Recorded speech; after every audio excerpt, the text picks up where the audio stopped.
Hi guys, நான் உங்கள் mister mask. இந்த உலகத்தில் ரொம்ப பெரிய மிஸ்ட்ரி எதுன்னு கேட்டால் நீங்கள் எதை சொல்லுவீங்க? மறக்காமல் கமெண்டில் சொல்லுங்கள். ஆனால் நிறைய பேர் பெர்முடா ட்ரையாங்கிள் இல்லை பிரமிட்ஸை தான் அதிகமாக சொல்கிறாங்க. ஆனால் நம்ம இந்தியாவில் இருக்கிற குஜராத் கடற்கரைக்கு அடியில் இன்னுமுமே ஒரு நகரம் தூங்கிட்டு இருக்குன்னு சொன்னால் நம்புவீங்களா? அதுதான் ஸ்ரீ கிருஷ்ணர் கட்டிய துவாரகா தி கோல்டன் சிட்டின்னு சொல்லப்படுற தங்க நகரம் ஒன்று இருந்திருக்குங்க. இது மித்தா இல்லை உண்மையிலேயே அந்த காலத்தில் இருந்து ஒரு ஹைடெக் சிட்டியா? இப்போ ஏஎஸ்ஐன்னு சொல்லப்படுற ஆர்கியாலஜிக்கல் சர்வே ஆஃப் இந்தியா கண்டுபிடிச்சிருக்கிற விஷயத்த கொஞ்சம் டீட்டெயிலாக பார்க்கலாம் வாங்க. மகாபாரதத்தில் கிருஷ்ணரோட வாழ்க்கை காலம் முடியும் போது ஒரு பெரிய சுனாமி வந்திருக்குங்க. அந்த முழு நகரத்தையும் கடலுக்கு அடியில் கொண்டு போயிடுச்சுன்னு புராணங்களில் சொல்கிறாங்க. சுமார் 36 வருஷம் கிருஷ்ணர் ஆண்ட இந்த நகரம் கடலுக்கு அடியில் போயிருக்குங்க. 36 வருஷம் அந்த நாட்டையும் ஆண்டுட்டு வந்திருக்கிறாரு கிருஷ்ணர். ஆனால் அவரோட ஆயுட்காலம் முடியும் போது அந்த நகரமும் அவரோடய சேர்ந்து கடலுக்கு அடியில் போயிருக்கு. பார்த்துக்குங்க. 1980களில் இது எல்லாம் வெறும் கட்டுக்கதைகள் தான் இருந்திருக்கு.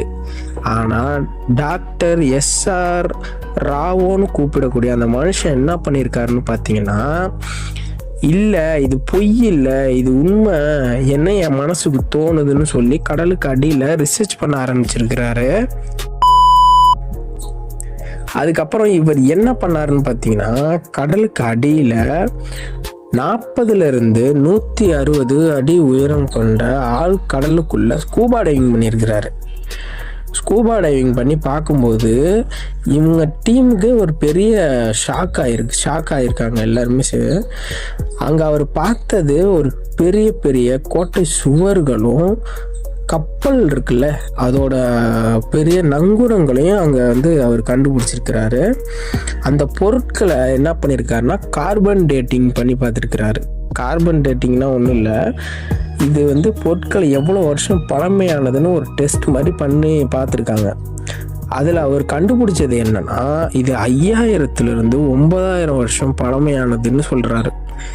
இண்டஸ் வேலி சிவிலைசேஷனுக்கு முன்னாடியே இங்கே ஒரு பெரிய சிட்டி இருந்திருக்குங்க. இன்னொரு அதிர்ச்சியான விஷயம் என்னன்னு கேட்டிங்கன்னா, அங்கே கண்டுபிடிக்கப்பட்ட கட்டிடங்களோட அமைப்பு பார்த்தீங்கன்னா, நம்ம மகாபாரதத்தில் ஒரு செஸ் போர்டு ஒரு சீன் ஒன்று வரும், எல்லோரும் உட்காந்து செஸ் விளையாடுற மாதிரி. அந்த செஸ் போர்டில் இருக்கிற மாதிரியே அந்த நகரத்தோட கட்டமைப்பும் சேம் அதே மாதிரியே இருந்திருக்குங்க. அது மட்டும் இல்லாமல் ஆர்கியாலஜி டிபார்ட்மெண்ட்டுக்கு ஒரு காப்பரால் செய்யப்பட்ட ஒரு முத்திரை ஒன்று கிடச்சிருந்துருக்கு.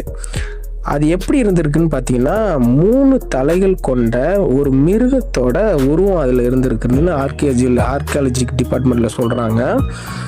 மகாபாரதத்தில் சொல்கிறபடி துவாரகா நகரத்துக்குள்ளே யாராவது நுழையணும்னா அவங்க கையில் இந்த முத்திரை இருக்கணும்னு கிருஷ்ணரோட உத்தரவு இருந்திருக்காமா. இப்போ அதே மாதிரி அந்த முத்திரையும் இப்போ ஆர்கியாலஜி டிபார்ட்மெண்ட்டுக்கு கிடச்சிருக்கிறது. அதோட மேட்ச் ஆகுதுன்னு அவங்க சொல்கிறாங்க. அது எந்த அளவுக்கு உண்மைன்னு எனக்கு தெரில. இது எப்படி கோஇன்சிடெண்ட்டாக இருக்கும், அதையும் மறக்காமல் கமெண்டில் சொல்லுங்கள். இப்போ ரீசெண்டாக கூட பார்த்திங்கன்னா, நம்ம பிரைம் மினிஸ்டர் கூட அந்த கடலுக்கு அடியில் போய் அந்த இடத்த தரிசனம் பண்ணியிருக்கிறாரு. இப்போ ஏஎஸ்ஐ என்ன பண்ணியிருக்காங்கன்னு பார்த்தீங்கன்னா, மாடர்ன் சோனார் டெக்னாலஜி அந்த சப்மெரின்ஸை யூஸ் பண்ணி அந்த சிட்டியோட ஃபுல் மேப்பை இப்போ ரெடி பண்ணிக்கிட்டு இருக்காங்க. அது மட்டும் ப்ரூவ் ஆயிடுச்சுன்னா இந்த உலகத்தோட ஆன்ஷியன்ட் சிவிலைசேஷன் லிஸ்டில் நம்ம இந்தியா தான் ஃபஸ்ட்டில் வரும்னு சொல்கிறாங்க. துவாரகா வெறும் கதையா இல்லை நம்ம முன்னோர்கள் வாழ்ந்த அதிசய நகரமா? இதை பற்றி நீங்கள் என்ன நினைக்கிறீங்கன்னு கமெண்டில் சொல்லுங்கள். இந்த வீடியோ உங்களுக்கு பிடிச்சிருந்தா லைக் பண்ணி மறக்காமல் நம்ம மிஸ்டர் மாஸ்க் தமிழ் சேனலை சப்ஸ்கிரைப் பண்ணுங்கள்.